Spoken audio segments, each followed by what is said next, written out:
much for your blessing, for who you are to us today. Thank you for giving us this opportunity that we have to be able to come into this place, this house, worship you together. We put us together in one mind and one accord this morning, Lord, that we might reach you and hear from you and let your power flow through us and just let it be felt in this place, Lord. Help us to receive the strength, the mercy, the blessing, the salvation, the strength.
Let's try this.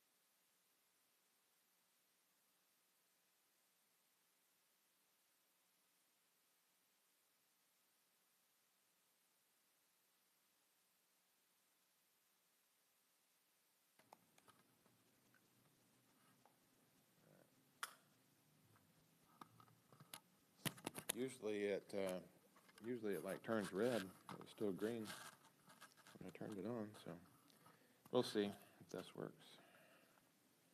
All right. So anyway, he's in Jerusalem, right? And he went to the church. He's talking to the church leaders about how much good things God had done through the ministry as he's been out there for years. You know, God's been bringing the Gentiles to salvation, and so they celebrated about that. And then the church leaders there at Jerusalem, you know, they related to Paul that they had some concerns about him coming in, you know, because of some of the things that he had been teaching that, quite frankly, they probably weren't ready for, about the traditions and the lifestyles of the Old Covenant, you know. Paul had taught that those things were not really necessary, even as Jews, for them to continue in, you know. The New Covenant had kind of overtaken that. But to them, you know, all being Jews, living in Jerusalem there, even as they were believers, even as after they had come to Christ, they continued to live the lifestyle that they were accustomed to, right? And they believe basically if you're raised as a Jew, you should not forsake all of that tradition, even after you're saved. And so, you know, we talked about that last week a little bit. Were they necessarily right? No. But it really, you know, the truth is it's not as important as they thought it was, you know. But then again, it was kind of understandable, I think, on the other hand, because that was the life they were born with. It was a life based on God's word. It was a life they could use to honor God. So it's not like this was a heathen or sinful lifestyle. So basically the idea is that since Paul's coming to town, they know that there's a potential for conflict setting up because Paul himself had moved on, you know, from the lifestyle. But he's teaching the lifestyle wasn't necessary for the Jewish believers to continue in. These traditions of Moses, as they called them, had passed away. So the church elders, they came up with a plan. They thought, well, Paul, if you would just do this, it will make you more appealing, I guess, to this particular crowd, you know. So they asked him to join in this Jewish purification ritual, and by doing this, people would see for themselves that Paul had not abandoned the things that were basically culturally important to the church at Jerusalem. And of course, Paul had to make that choice whether to do it or not. Do I come in and just, set the whole crowd straight that already thinks I'm wrong? Do I risk splintering the church over something that really is not that important, or do I go along with the plan because it's not going to hurt anything for me to do it? Hopefully, it gives me an inroad and acceptance in the hearts of the people where I could actually minister to them. So Paul went through with the ritual. Okay, he went through with the plan. Paul was like he wrote. He's trying to become all things to all men. Why? Because the goal is not always to win an argument, right? The goal is to preserve souls. So nevertheless, we're going to find out that none of that effort that Paul went through really even mattered in the end, because something else is going to come up that gets out of hand, and he's not even going to be able to finish this ritual. So we're going to be starting this morning with Acts 21, verse 27. So 21:27, and says, when the 7 days were almost ended, the Jews which were of Asia, when they saw him in the temple, stirred up all the people and laid hands on him, crying out, Men of Israel, help! This is the man that teacheth all men everywhere against the people and the law in this place, and further brought Greeks also into the temple, and hath polluted this holy place. For they had seen him in the city, or seen with him in the city, Trophimus, an Ephesian, whom they supposed that Paul had brought into the temple. And all the city was moved, and the people ran together, and they took Paul and drew him out of the temple, and forthwith the doors were shut. And as they went about to kill him, tidings came unto the chief captain of the band that all Jerusalem was in an uproar. And so we see that, like I said, even as Paul was submitting to the process that the church elders had prescribed, basically, in going through the Jewish ritual, to be seen as a good law-abiding Jew, as it were, even as he's still in the temple performing his vows, there comes in a group of Jews from Asia. And these are not even the Jews from Jerusalem. This is not even the Jerusalem crowd. But have you ever noticed how easy it is, as we've read through this book, how easy it is to get a riot stirred up in the book of Acts? I mean, it seems like everywhere every couple of chapters, then then the mob, they just get a mob. Somebody gets mad, and all of a sudden, everybody's mad. And people really haven't. I was thinking, people really haven't changed, have they? I mean, you can get a small, vocal group of troublemakers, and they start making things up that may not even be true. And before you know it, everybody's upset, everybody's mad, there's an angry mob, and they don't even really know what for, Nobody really even understands the issue, right? And so they literally get together and they drag Paul out of the temple and proceed to kill him.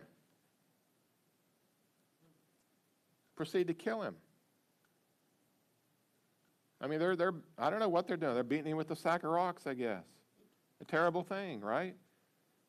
So, as they're in the process of killing him, the word, the news of this commotion came to the attention of the Roman authorities, and we're going to see what they do about it. So, verse 32 says, who immediately took soldiers and centurions and ran down unto them. When they saw the chief captain and the soldiers, they left beating of Paul. Then the chief captain came near and took him and commanded him to be bound with 2 chains, and demanded who he was and what he had done. And some cried one thing and some another among the multitude, and when he could not know the certainty for the tumult, he commanded him to be carried into the castle. So, as the police, as it were, and this is the police basically showing up on the scene. They're like, why are you beating this man? What's he done? What's the charges? How come this guy's apparently, he must be a terrible individual for you guys to be beating him down in the streets like this. What in the world's going on, But nobody can even really explain it. Some said they don't even know why they're doing it, But they're I don't know, but we're kicking him down until he's dead. That's all I know, So the guards end up putting Paul on their back and carrying him into a safe place so they can figure out what in the world is going on here. So verse 35 says, when he had came upon the stairs, so it was that he was born of the soldiers for the violence of the people. For the multitude of people followed after him, crying, away with him. And as Paul was led into the castle, he said unto the chief captain, may I speak unto thee? Who said, canst thou speak Greek? Art thou not that Egyptian which was before these days made us an uproar and led us out into the wilderness 400 men that were murderers? But Paul said, I am a man which am a Jew of Tarsus, a city in Cilicia, a citizen of no mean city, and I beseech thee, suffer me to speak unto the people. And when he had given him license, Paul stood on the stairs and beckoned with the hand unto the people, and when there was made a great silence, he spake to them in the Hebrew tongue. So, the policeman basically asks Paul, Paul asked the policeman, he said, could I just have a minute? Could I just take a minute here to address the crowd? And, the soldiers basically realized that Paul is not who they thought he was. They thought he was, this Egyptian person that was a known troublemaker. They didn't know who he was. They find out he's actually a Roman citizen because he was born in an important Roman city. So Paul is now going to be given the opportunity to speak to the people that were basically in the process of murdering him. So it's kind of an interesting scenario to me. If it was me, if I put myself in that position, I would be more like, hey guys, can you go ahead and get me on up into that castle, right? Get me a little farther away from these crazy people, right? Let's move a little quicker here, get me out. But no, instead, Paul says, I just want to, hold on, let me stand here and talk to him, and I was thinking, I don't know how far along, it doesn't really say how far along in the process that they were of the murder here, right? But I'm just thinking, if somebody was in the process of killing you and you called the police somehow, or the police were notified, wouldn't it take a little bit, even with the police system that we have here in this modern age, wouldn't it take a little bit for the police to arrive on the scene? How long do you think it takes to murder somebody? Probably not very long, I mean, I don't know. I'm not trying to ask for anybody that's had experience, right? But I'm just saying, I imagine it took a while for the authorities to arrive on the scene and stop the mob from doing whatever it doesn't really say, were they stoning him, were they kicking him, were they punching him, were they, I don't know. But they were literally trying, it says they were killing him. They were in the process of killing him, okay? And so what I'm kind of getting at, I don't think it probably takes very long for a mob, for a group of people to inflict a whole lot of damage on another human being, no matter what whether it's kicking or hitting or throwing stones or swinging baseball bats. I don't know what the beating process was, but they were beating him, and they'd been beating him for a while.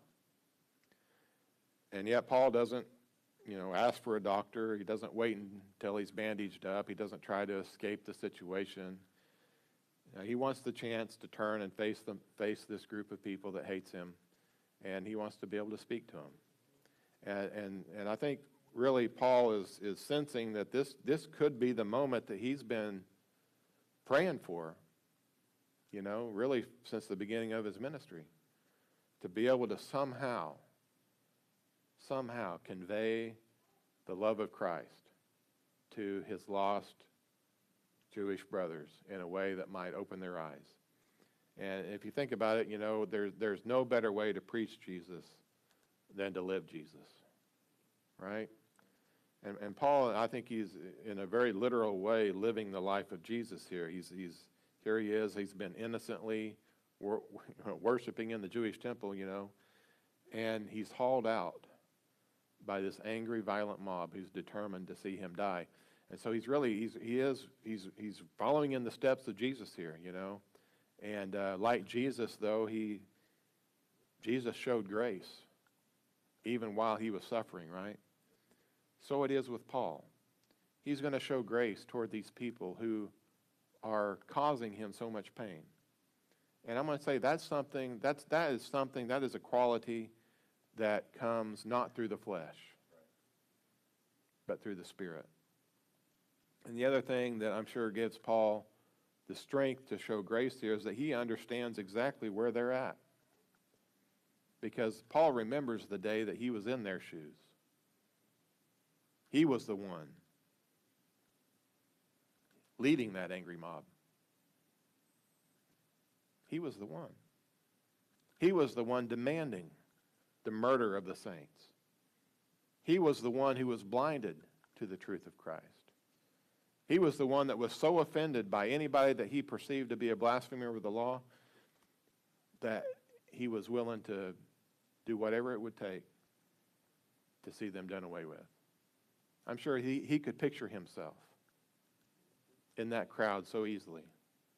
And that's something that can be a lesson to us as we deal with people out in the world, people that we don't agree with, people who hurt us, people who offend us. Sometimes we need to remember where we've been and who we've been, because such were some of us. You know, and Paul knows if I had not received such a unique and overwhelming revelation of Jesus that changed the course of my life, I would have been the leader of that crowd. I would have been not just in it, I would have been leading the charge. You know? Well, let me ask you today, what kind of crowd would you have been the leader of if we were to look back at a time before the Lord showed you mercy and grace? But the Lord did that for us. He showed us his salvation even while we were yet, what does it say, enemies.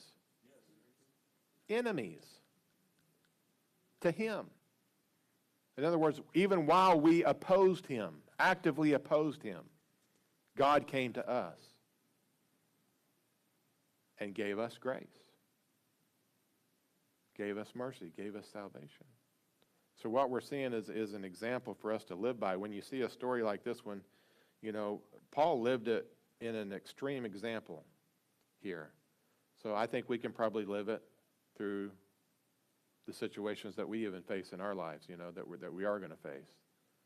You know, so anyway, as we go into the next chapter, this is going to be Paul's testimony. This is his appeal to these people that he loves so much. You know, he wrote in one place that it was his heart's desire for the people of Israel, for the Jewish congregation, that they would receive Jesus, you know, that they would be saved. And I think we can maybe sense some of that desire in his speech as he speaks to them in chapter 22. So I'm going to go ahead and go on. If anybody, I'll just stop here. If anybody has any comments or questions on what we've seen before we get into his speech. Go ahead. He told the Galatian church at the end of his letter, he says, basically, for I bear in my body the marks of the Lord Jesus. Yeah. You know, I mean, so he, you know. Scars. Yeah. He's been beaten, he's been stoned, he's been, you know, I mean, so many things has happened to him. In prison, you know, just go on and on and on. But it was all for the gospel. Yeah. Amen. Wasn't because he was a legitimate troublemaker, right? No. But he's been in more prison than Peter Rapture. It'd be like the telephone book. Prison everywhere. Nobody knows what those are anymore, Brother Phil. Telephone books. I know that. No. I still remember. Verse 1, men and brethren and fathers, hear ye my defense, which I make now unto you. And when they heard that he spake in the Hebrew tongue to them, they kept the more silence. And he saith, and you notice that, you know, Paul, you know, he spoke Greek when he spoke to the soldiers, They spoke Hebrew now to the Jews. And in both cases, just the language itself actually opened up doors of opportunity. The Roman guard was surprised that he spoke Greek. It made him realize Paul was not the person he supposed him to be. And now as he speaks to the Hebrews, or speaks to the Jewish mob in Hebrew, they're reminded that, this man is one of their own. He's not an ignorant, unlearned person, but he's worthy to have an opportunity to be heard. So just the language gives, is a little bit of a reminder to them, and they had respect to that. It says, I am verily a man which am a Jew, born in Tarsus, a city in Cilicia, yet brought up in this city at the feet of Gamaliel, and taught according to the perfect manner of the law of the fathers, and was zealous toward God, as you all are at this day. And I persecuted this way unto the death, binding and delivering into prisons both men and women. And also the high priest doth bear me witness, and all the estate of the elders, from whom I also received letters unto the brethren, went unto Damascus to bring them which were there bound unto Jerusalem for to be punished. So we hear Paul now begin to give his own backstory, and we know it well. But he really wants them to understand that, if he's being accused of being against, of being a blasphemer of the ordinances of God according to the Old Testament law, he needs them to know that the actual truth is there is nobody, and I mean nobody, who defended those laws, who defended those ordinances more than he did. He was a man who was trained in the law by the very best teacher that there was in the day. He was absolutely sure that he was doing the right thing toward God. Only the truth is, he didn't do it like this mob was doing. He didn't rush on people and drag them out of the temple. He did it in a legal way. He went to the leadership. He got paperwork. He got warrants. And then he delivered them to the religious authorities, and he gave consent to put Christians, to put believers in the Lord to death. So in a sense, this man, he's saying, you think you're law-abiding? I was more law-abiding than you ever were. And I had no mercy. I had no mercy. It didn't. You think you're getting out of this because you're a woman? No, I did it to man and woman. If you broke the letter of the law, I believe you deserve to be brought into condemnation. I'd go get you and drag you to the place where you could be condemned and punished. He was, in other words, what Paul said, I was an absolute zealot. I was a stickler for the law. And again, this is really one of the great strengths of Paul's testimony. Why? Because there's no natural reason for this man to think that he was wrong, because he was so in line with the law. He was so in line. He was so in line with the Jewish leadership. He was so in line with the best teaching that the Jewish nation had to offer. He was so right that he could not be wrong. So why does a person who thinks that they're perfectly right, that thinks they have no reason to even imagine that they're on the wrong track, why does a person like that change the direction of their life? What does it take to change that person's heart and mind? It would take something overwhelmingly convincing for that person, for the person that Paul's describing here, the person that is right and can't be wrong. It would take nothing but God could do it. And that's what Paul wants to talk about, right? This is who I was. I was right, and I couldn't be wrong. I was blameless. In the eyes of the people I was surrounded with, I was perfect. And yet, here I am. You're beating me. I'm a changed man. How did that happen? Jesus showed up in my life. He showed me how blind I really was. Today, we call it a God thing, right? Like there's no natural explanation for it. there's no way it could have ever happened in a million years. This would have never happened in a million lifetimes. But it did happen. Why? Because God did something that only God can do. You know, I always love the Old Testament verse in Jeremiah where he says, can a leopard change his spots? I love that. That's one that has stuck in my mind for years and years and years. Can a leopard change his spots? I mean, I'm just saying, when you're born a certain way, it's just the way that you are. You cannot change it if you tried. If you want, you could not do anything about it because it's in the DNA, so to speak, you know? And I know we live in a world where people do crazy stuff, but listen, the truth is in the DNA, right? And that's what Paul's testimony is. I was born with spots. I was born a Jew. I lived the life. I could not change it even if I wanted to. This was who I was. This was my DNA. A leopard cannot change his spots. So what you're saying is then, if the leopard no longer has spots, how did that happen?